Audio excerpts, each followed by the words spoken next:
अस्सलामुअलैकुम first year. उम्मीद है आप खैरियत से होंगे। चैप्टर नंबर 9 के कुछ टॉपिक हम निकल लिए थे। हाइजन प्रिंसिपल, कोहेरेंट सोर्सेज, तो इंटरफेरेंस फिनोमेना को अपने ध्यान में रखते हुए फर्दर टॉपिक्स है इंटरफेरेंस का फिनोमेना। आज जो हम टॉपिक पढ़ेंगे that is Young double slit experiment. Young double slit experiment Thomson Young ने परफॉर्म किया था इन 1801 में। थॉमसन यंग ने परफॉर्म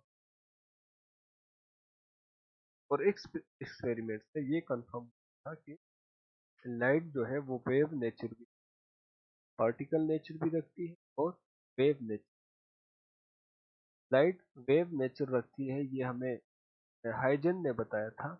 हाइजन से कंफर्म यंग डबल स्लिट हुआ। और इस एक्सपेरिमेंट में जो हमने इंटरफेरेंस में पढ़ा था, दो टाइप्स होती है, एक कंस्ट्रक्टिव इंटरफेरेंस के, डिस्ट्रक्टिव इंटरफेरेंस के। कंस्ट्रक्टिव इंटरफेरेंस को हम मिक्सिमा से शो करेंगे या फिर ब्राइट बैंड से, जबकि डिस्ट्रक्टिव इंटरफेरेंस को डार्क बैंड से शो करेंगे या फिर मिनी। कंस्ट्रक्टिव इंटरफेरेंस में एम्पलीट्यूड मैक्सिमम हो जाता है, डिस्ट्रक्टिव में एम्पलीट्यूड मिनिमम हो जाता है या जीरो हो जाता है। अगर हम लाइट की नेचर को कंपेयर करें वेव नेचर और पार्टिकल, हम आगे एक्सपेरिमेंट में देखेंगे। देखो, अगर पार्टिकल होता light, if light act as the particle, हमें सिर्फ दो पॉइंट स्क्रीन पे मिलते हैं। आगे हम जब एक्सपेरिमेंट परफॉर्म करेंगे तो आपको ये बात समझ, अगर पार्टिकल नेचर रखता तो स्क्रीन पे सिर्फ दो ही पॉइंट हमें मिलते। अब वेव नेचर भी रखता है तो लाइट विल डायफ्रेक्ट। अगर लाइट वेव नेचर रखती है तो लाइट डायफ्रेक्ट भी होगी, इंटरफेरेंस भी करेगी और ब्राइट पे हमें बहुत सारी फ्रिंज। इंपॉर्टेंस क्या थी यंग डबल स्लिट एक्सपेरिमेंट? यहाँ से हमें पता चला कि इट बिहेव, लाइट बिहेव और light act as a wave, light wave की तरह एक्ट। एक्सपेरिमेंट को कुछ यूं परफॉर्म किया था कि ये एक लाइट सोर्स है, ये लाइट सोर्स पास हो रही है स्लिट से।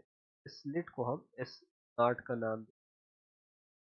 यहाँ से लाइट सोर्स से लाइट जनरेट हो रही है, वो लाइट पास हो रही है और ये पॉइंट एक्ट कर रहा है एज ए सेकेंडरी वेवलेट। यहाँ से वेवलेट निकल रही है।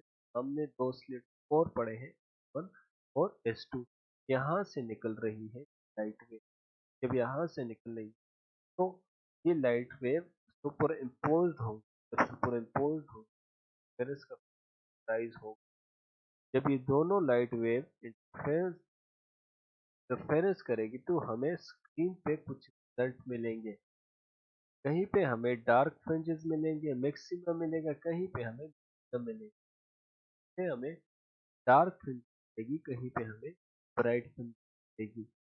इसी फिगर का अगर हम ये वाला पोर्शन हटा दें, ये वाला जो पोर्शन को हम अगर अलग कर लें तो हमारे पास ये फिगर तरह बनेगी। फिगर को रीड्रा कर लेते हैं। ये रीड्रा करेंगे कुछ इस तरह से। ये स्लिट थे S1 और ये स्क्रीन है और ये स्क्रीन पे हमें इंटरफेरेंस पैटर्न, कहीं पे डार्क फ्रिंजेस तो कहीं पे ब्राइट फ्रिंज। ये किसकी वजह से डार्क फ्रिंजेस शो करते हैं, डिस्ट्रक्टिव इंटरफेरेंस हुई है वहां पे, और ब्राइट फ्रिंजेस शो करते हैं कि वहां पे कंस्ट्रक्टिव इंटरफेरेंस हुई। दैट इज सेंट्रल मैक्सिमा या सेंट्रल ब्राइट फ्रिंज।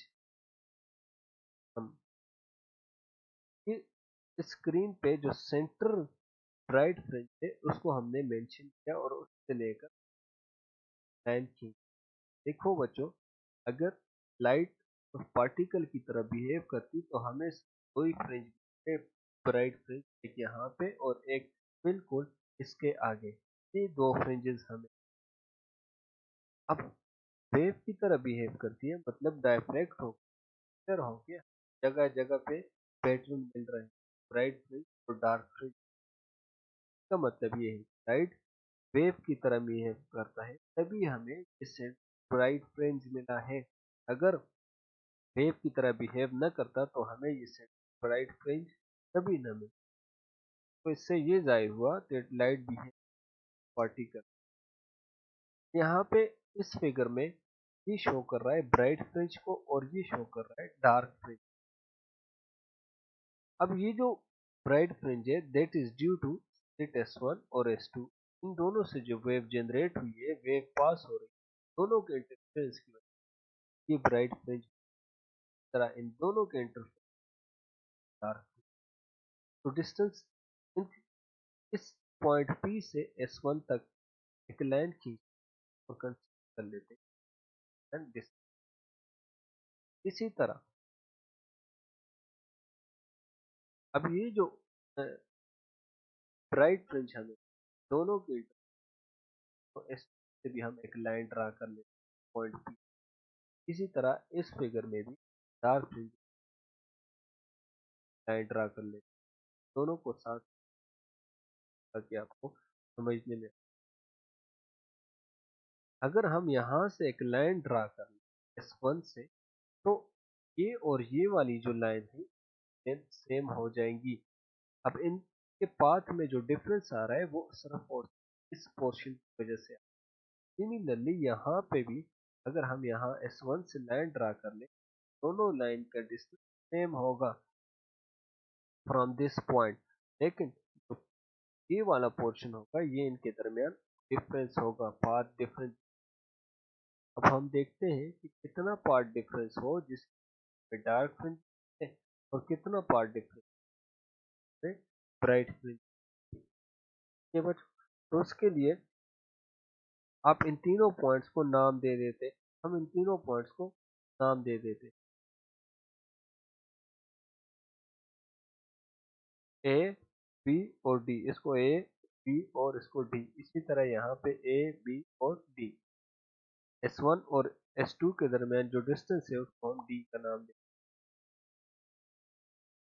हैं। ये जो पोर्शन है ये हमें क्या शो कर रहा है, इनके दरमियान पार्ट डिफरेंस, इन दो वेव के दरमियान पार्ट डिफरेंस को है। इसी तरह ये हमें पार्ट डिफरेंस शो कर रहा है। लास्ट टाइम पढ़ लिया था कि इस पाथ डिफरेंस। देखो बच्चों यहाँ पे ये एक ट्राइंगल बन रहा है।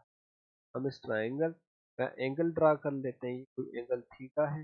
ए बी हाइपोटेन्यूज हो गया और बी डी परपेंडिकुलर हो गया।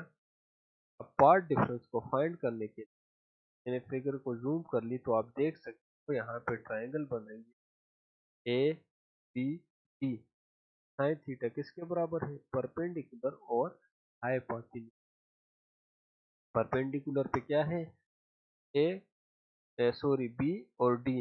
हाइपोटेन्यूज पे ए और बी। ए और बी पे हमने जो क्या है वो डी। तो क्रॉस मल्टीप्लिकेशन कर ले, बी डी किसके बराबर आया, टी साइन थीटा के बराबर आया। तो उनके दरमियान पार्ट डिफरेंस क्या होगा, साइन इंटू थीटा। इसी तरह डार्क फ्रिंज ब्राइट फ्रिंज भी आप एंगल पार्ट डिफरेंस कैलकुलेट कर सकते हैं। ट्राइंगल को एज्यूम कर लेते हैं और ट्राइंगल पे sine theta is equal perpendicular और हाइपोटेन्यूज। साइन थीटा परपेंडिकुलर पे बी डी, हाइपोटेन्यूज पे हम डी लेते हैं। क्रॉस मल्टीप्लाई करके बी डी किसके बराबर आ जाएगा, डी करके। तो part difference equal to sine of theta. Thank you बच्चों, मैंने इस लेक्चर को दो हिस्सों में डिवाइड किया है। जो दोस्त इसके साथ फर्दर रिलेटेड टॉपिक है नेक्स्ट लेक्चर पढ़ेंगे। तब तक के लिए अल्लाह हाफिज, सी यू।